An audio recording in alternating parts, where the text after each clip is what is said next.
The alert appeared in red while I was trying to button a cardigan with one hand. Property recording notice. Deed of trust, $420,000. I thought the rehabilitation tablet had opened the wrong account. My right hand shook after the stroke, and I missed the notification twice before tapping it.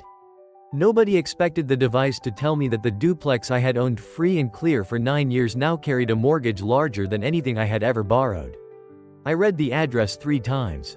It was mine. The blue duplex on South Junette Street. The downstairs unit where Marcus Bell had lived for 12 years. The upstairs rooms where I had raised my son, Evan.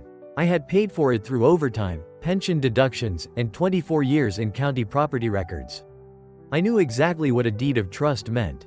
I also knew I had never signed one. Instead of calling the recorder's office, I locked the screen and placed the tablet face down.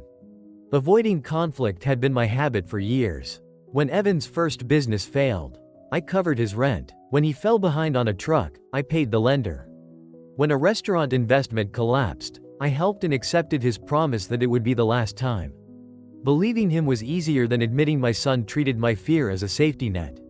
A knock sounded at the door. Evan entered carrying coffee and brochures. It was only his 3rd visit in 17 days. "Look at you," he said. "Sitting up on your own. I've been doing that all week. Still, progress." He kissed my forehead and spread the brochures across my tray. Photos of gray-haired couples covered the recovery goals my therapist and I had written that morning. Walk 50 feet. Fasten 6 buttons. Write my full name. I found 3 places, Evan said. One has a garden. I stared at the words assisted living. I'm going home. His smile remained, but the warmth disappeared. Mom, we've talked about this. No, you've talked about it. The duplex has stairs. You live alone upstairs. What happens if you fall? I finish rehab. I install rails. You can barely hold a fork. For now. He sighed, then asked for my keys. Not just the house key. He wanted the office, file cabinet, and safe deposit keys. Then he asked where I kept my insurance papers and whether I remembered my banking password. I let my face go blank. The stroke had slowed my speech, not my thinking. Evan mistook every pause for confusion. Until then, I had hated it. Now I saw how useful his mistake might become. Why do you need my password? To organize things. Bills, insurance, the property. You authorized me to handle all of it. I did? His shoulders relaxed. Yes, the power of attorney. We took care of it while you were in the hospital. I looked toward the window. I don't remember. That's okay. He patted my left hand. You were medicated. I had not signed a power of attorney. A social worker suggested one, and I refused because I knew how much control it could give someone. Evan leaned closer. Let me manage the duplex while you recover. Maybe longer. Manage it how? Maintenance. Tenants. Financing if repairs come up. Nothing you need to worry about.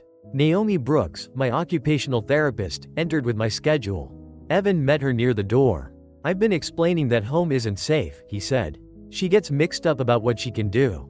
Naomi glanced at me. Marlene is making steady progress. I know, but she forgets conversations. She shouldn't make financial or housing decisions right now. He sounded responsible, like a devoted son carrying a burden alone. I watched Naomi write on her clipboard. Evan took my keys from the bedside drawer. I'll keep these safe. Then he covered my recovery goals with the brochures and promised to return after touring the garden facility. I waited until his footsteps disappeared beyond the nurse's station.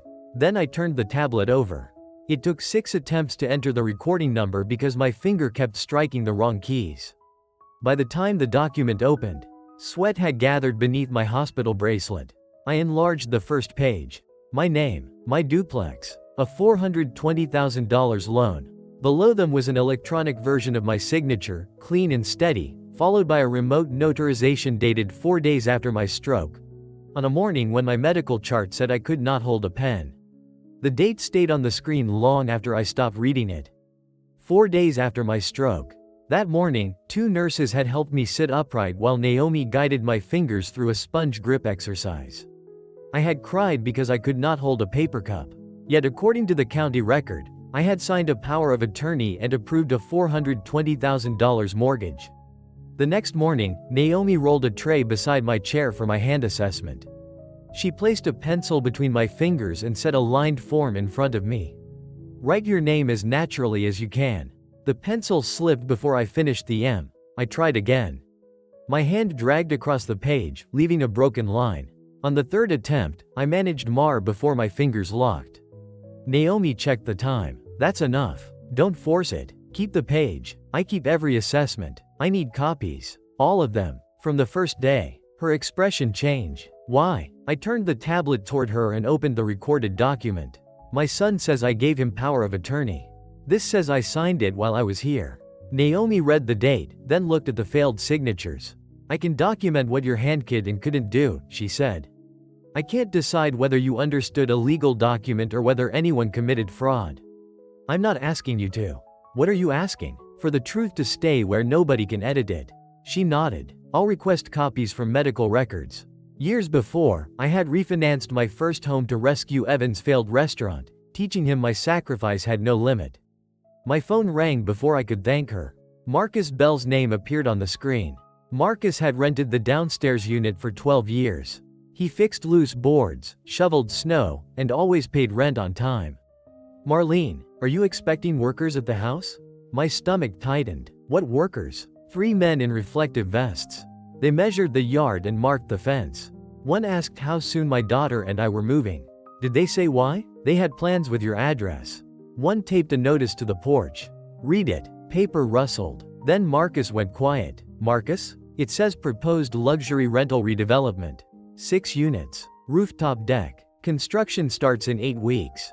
I saw the porch as it had been when my husband, Daniel, built it beneath a tarp because Evan wanted a dry place for his bicycle. Daniel died before the final mortgage payment, but I kept the receipt beside his measuring tape.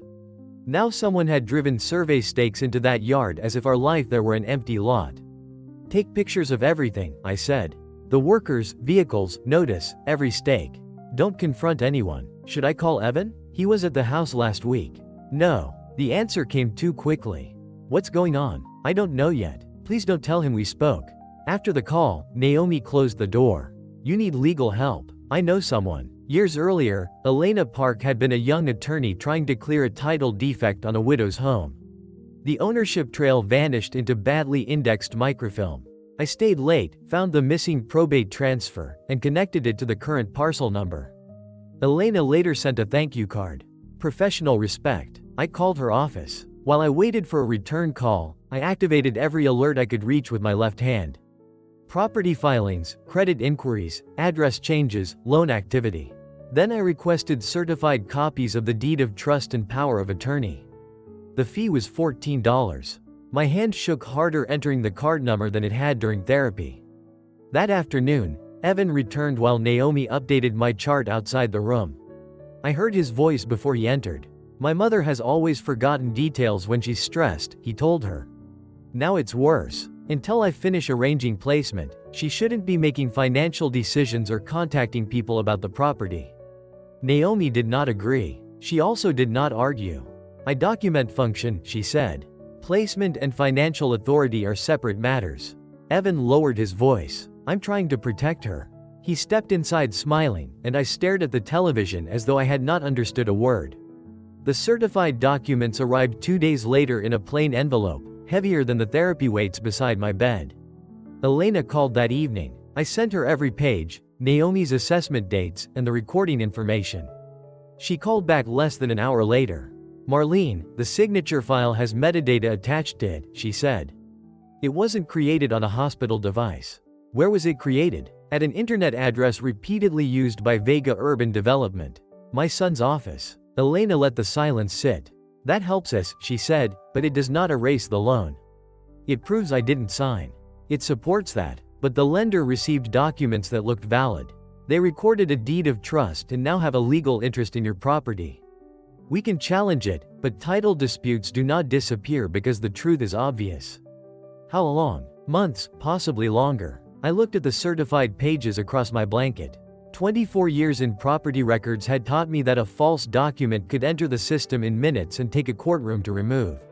The lender found inconsistencies in the occupancy file, Elena said. They need you to sign a ratification and confirm you approved the project before they release the final construction funds. So he still needs me. Yes. The words made me sick. Evan was my only child. I had taught him to ride a bicycle behind the duplex. I had sat beside him through fevers and every failed promise he swore would be different. Deceiving him felt like crossing a line I had spent my life refusing to see. I don't know if I can pretend with him. Marlene, he forged your authority, mortgaged your home, and started planning your removal. You are not creating the deception. You are deciding whether to expose it. He'll say he was helping, and you will want to believe him. That hurt because it was true. Every time you protected him from a consequence, Elena said, he learned that forgiveness came before your safety. If you confront him now, he may destroy records, move money, or challenge your capacity. Let him believe you are confused until we know what he has done. I stared at my right hand against the blanket. I called Evan. He answered on the second ring. Mom, everything okay? I made my voice smaller. Slower. I think I got upset before. About what? The house. The papers. I'm sorry. I get mixed up. His caution faded. You don't have to apologize. You've been through a lot. Can you explain it again? Slowly? Of course. And bring me everything before I sign anything else. A brief pause. That's reasonable. He told me the duplex was underused, the neighborhood was changing, and 6 modern rentals would be worth more than 2 aging units. He promised me an accessible apartment after construction, with an elevator and balcony. He made theft sound like retirement planning. The next day, he arrived with soup, flowers, and a folder he never let out of his hand. Naomi was in the room, so Evan pulled a chair close. Mom, let me help you eat. I can feed myself. I know. Just for today. He lifted a spoon while his phone rested against a water pitcher, camera pointed toward us. After 3 bites, he smiled and took a picture. The spoon went back into the bowl as soon as the photo was taken. When Naomi left, he opened the folder. These are preliminary summaries. Nothing binding today. The top page described me as voluntarily transitioning to assisted living. Another claimed the duplex was substantially vacant, though Marcus and his daughter lived downstairs under a valid lease. I let my eyes drift over the words. Too much reading, I murmured. Evan relaxed. We'll go 1 page at a time. I asked simple questions, then repeated them with 1 word change. Was the lender a bank? No, a private capital group. Had any money been released? Not enough to matter. Was Marcus staying? They would handle relocation later. Did Paige prepare the figures? His office handled everything. Each answer went into a dated note Elena had told me to keep.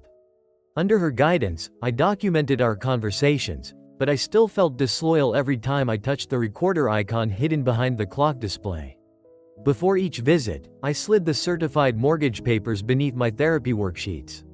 When Evan entered, I let my shoulders sag and my voice weaken. When he left, I wrote down every contradiction. His visits became frequent. He brought staff coffee and praised my progress in public. Privately, he reminded me that stairs could kill me. He showed me assisted living rooms and avoided every question about who authorized the mortgage. For 9 days, I let him believe the stroke had taken more than strength from my hand. On the 10th, he arrived excited. The lender cleared the next step. He said, "We'll hold the final draw meeting at the duplex 3 weeks from Friday. You'll sign the ratification and occupancy statement there." I looked at him as if I needed time to understand. Then he added, almost casually, "They already released part of the money, so we can't afford any more delays." How much is part of the money? Evan's smile tightened. It's complicated. That means a number. 275,000 has been released. That money had already been pulled against my home. Not promised. Not pending. Gone. Most of it is committed to engineering, permits, and deposits, he said. Normal expenses. He called money taken through a forged signature normal expenses. After he left, I called Elena. The lender had sent a disbursement history. 3 payments had gone to Harbor Ridge Contracting. It had no active employees, equipment registrations, or recent payroll filings.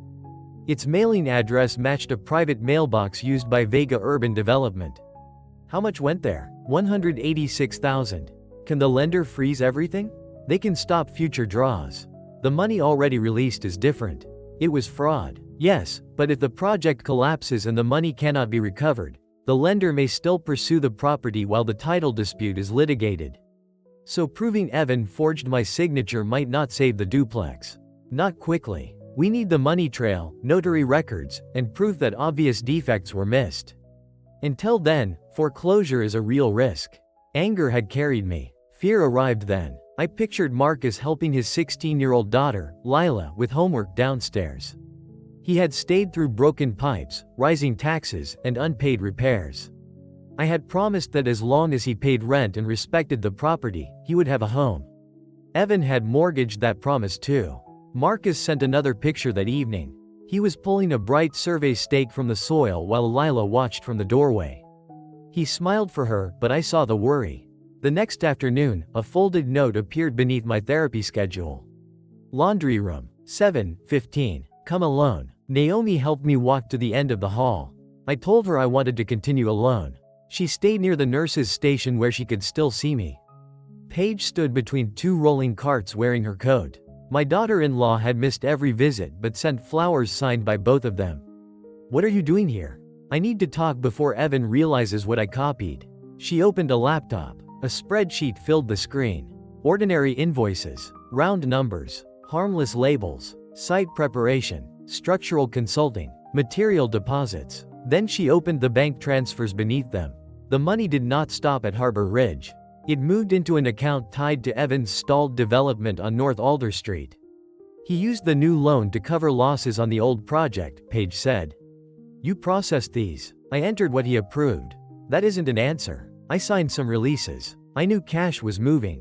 I did not know the power of attorney was forged until last week.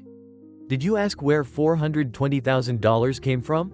Paige wore a watch Evan once said cost more than my first car. She had enjoyed the dinners, vacations, and photographs built around his success. Whatever pressure he used, she had accepted the benefits. What do you want? If investigators get involved, I need you to confirm Evan controlled the accounts and pressured me to sign. I can tell the truth. I cannot protect you from your part in it. I'm not asking for immunity. She was. It was hidden inside every careful sentence. Paige slid a flash drive across the table. Invoices, messages, transfer records. Enough to show where the money went.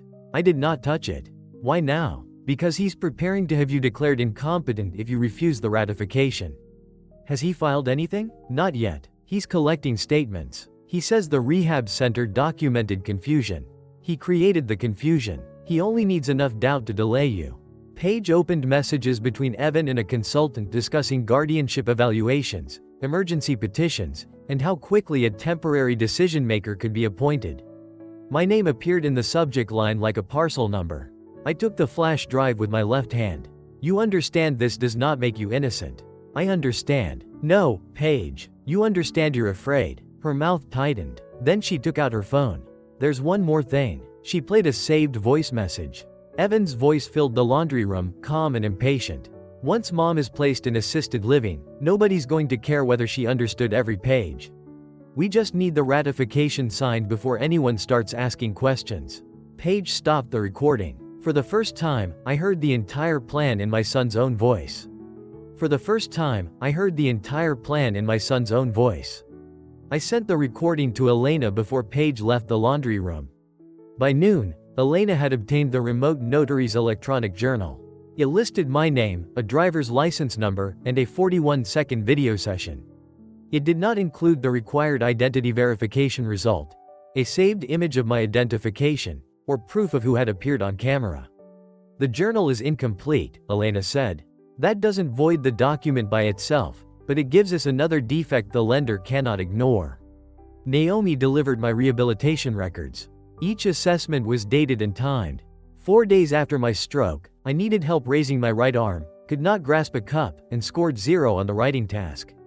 Paige added file histories, invoice revisions, and messages Evan deleted from the company account but not the backup server. The metadata showed he created the power of attorney file, inserted my stored signature, and sent it to the notary from his office.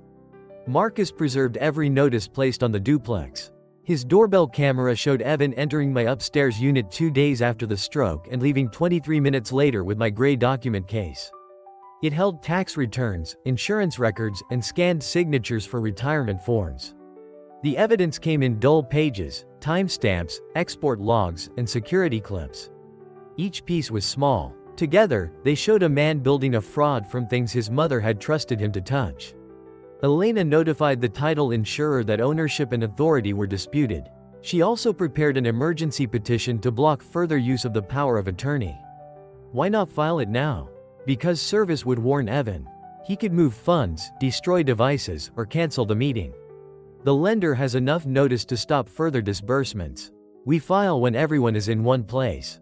The duplex. I was discharged from rehabilitation 6 days before the meeting. Evan expected me to move directly into assisted living. Instead, my doctor approved a temporary return home with rails, a shower chair, and visits from a home health aide. Evan objected so loudly that the discharge coordinator asked him to step into the hall. He called that night. The lender wants the ratification uploaded tomorrow, he said. I'll send a link. You can sign from your phone. I thought we were signing at the house. This is easier. I want Elena to review it. The silence sharpened. Why are you talking to an attorney? I worked in property records, Evan. I know attorneys. You also forget what happened 5 minutes ago. I let my voice weaken. Then why do you want my signature? He changed direction. I'm paying for this rehab. Mom, the transportation, the extra care, all of it. If you keep creating problems, I may have to stop. He had not paid $1. Insurance covered rehabilitation, and the copays came from my savings. But the threat revealed what he believed: dependence could be created by saying it often enough. I'll sign at the duplex, I said. Like you planned. His breathing eased. 3 o'clock Friday. Don't make this harder than it needs to be. When I returned home, Marcus had removed most of the survey stakes. One remained beside the wheelchair ramp Daniel built years ago for his mother. A contractor stood near it with a tape measure. What are you measuring? Demolition clearance. That ramp is staying. He checked Evan's plans. Not according to these. Inside, Elena arranged the evidence across my dining table. The forged power of attorney beside Naomi's grip strength chart. The notary journal beside Paige's transfer logs. Marcus's security images beside the recorded mortgage. At the table's edge sat my wedding photograph. Daniel and I stood on the duplex steps before the paint was dry, his hand resting over mine. Part of me still wanted Evan to walk in, see that photograph, and confess before we used any of it. I admitted that to Naomi while she helped me carry an empty grocery bag across the room. You keep waiting for him to become sorry enough that you can save him, she said. He's my son. That explains your love. It does not require access to your home, money, or decisions. I stopped halfway. Naomi touched the empty bag. Recovery is learning what you can safely carry. Some things were never yours to carry for someone else. The night before the meeting, Paige called twice and hung up both times. At 9:40, headlights swept across the front windows. A car door slammed. Evan struck the porch hard enough to rattle the glass, then pounded on the door. Mom, open up. I slid Paige's flash drive beneath the wedding photograph as Elena moved into the hallway. Evan knocked again. I know she copied the company files. He shouted. And I need to know whether you've been lying to me. Evan's fist hit the door again. Open it, Mom. Elena stood out of sight, reminding me to keep the meeting alive. I opened the door with the chain fastened. Evan looked past me. Who's here? My attorney stopped by about the discharge papers. Paige stole company files. If she gave you anything, it could destroy all of us. I let my right hand tremble. I don't understand. He studied me, then his anger softened into certainty. Of course you don't. Paige made mistakes and now she's panicking. Let me handle her. I unhooked the chain. He entered, saw Elena, and stopped. Elena was just leaving, I said. I told her I'm signing tomorrow. Elena closed her briefcase. The meeting remains scheduled for 3. I'll sign at the house, I repeated. That was enough. He left believing Paige had acted alone and I would still protect him. The next afternoon, my dining room became a closing room. Evan arrived with his project manager and a projector. Renderings covered the cracked wall. My duplex disappeared beneath balconies and a rooftop deck. Grant Mercer represented the lender. Valerie Knox came from the title company. 2 investors followed. Evan introduced me as if I were part of the property. My mother has decided maintaining an aging duplex no longer makes sense, he said. She'll move voluntarily into an accessible residence while we create 6 premium units. Voluntarily. I sat beneath my wedding photograph while he presented our home as an inefficient asset. Grant asked about Marcus's lease. Month to month, Evan said. It was a lie. Valerie opened a metal case. Ms. Vega must ratify the power of attorney and confirm approval of the initial draw. Evan placed a pen beside my left hand. Take your time, Mom. I looked at Valerie. Display the original power of attorney first. We already reviewed that, Evan said. I haven't. Valerie projected it onto the wall. My forged signature appeared beside our family photograph. Enlarge the notary block. The room went quiet. That session lasted 41 seconds. Where is the identity verification result? Evan laughed nervously. She worked in records years ago. She gets fixated on details. I placed Naomi's grip strength chart on the table. On that date, I could not hold a cup, lift my right arm, or write more than 3 letters of my name. Evan stood. Mom, stop. You're confused. The front door opened. Elena entered carrying the emergency petition, followed by Naomi and Paige. Elena handed copies to Grant and Valerie. The title insurer was notified of disputed authority 6 days ago. This filing seeks to restrain further use of the alleged power of attorney. Attached are the medical timeline, notary defects, device location records, and accounting evidence. Paige placed a folder on the table. I prepared the books, she said. Evan directed the transfers. You signed them, he snapped. Yes, and I'll answer for that. Grant opened the transfer report. Paige pointed to the authorization history. His login, his device, his instructions. One investor asked whether Harbor Ridge Contracting had employees. No active payroll, Elena said. Its mailbox links to Vega Urban Development. $186,000 passed through it before reaching the North Alder project. That was temporary working capital, Evan said. Taken against my home, I answered. Grant shut the metal case. No further funds will be released. Counsel will review the fraud notice and existing disbursements. Valerie said the title insurer was opening a formal claim. Both investors withdrew. Evan blocked their path. You're walking away because my mother had a stroke and an angry bookkeeper stole files? Naomi stepped forward. I documented physical impairment. I did not document cognitive incapacity.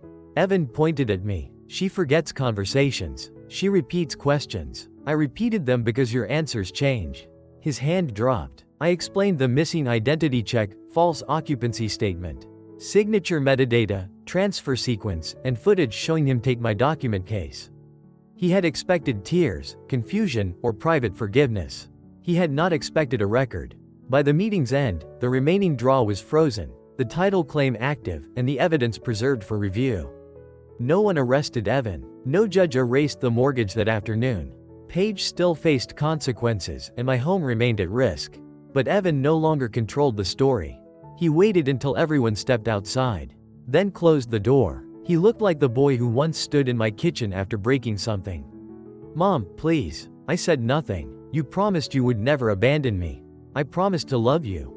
You know what happens now. I lose the company, the house, everything. His eyes filled, and part of me still wanted to reach for him. Then he asked, are you really willing to let your only son lose everything? I looked at the forged signature still projected across my wall. I'm finally willing to let you lose what was never yours. 6 months passed before the county record showed my duplex without Evan's lien attached. Nothing about those months felt like victory. The title insurer opened a fraud claim, the lender froze collection activity, and Elena negotiated. Harbor Ridge's remaining funds were seized. Evan's business assets were sold. The proceeds gave the lender enough restitution to release its claim against my home. Paige turned over the company backups and cooperated with investigators. She still faced consequences for signing false invoices and moving money she knew had no honest explanation. She did not become a hero. Evan lost Vega Urban Development before the state finished deciding what charges would follow. Fraud and financial exploitation of a vulnerable adult were under review. A temporary court order prohibited him from contacting me except through his attorney.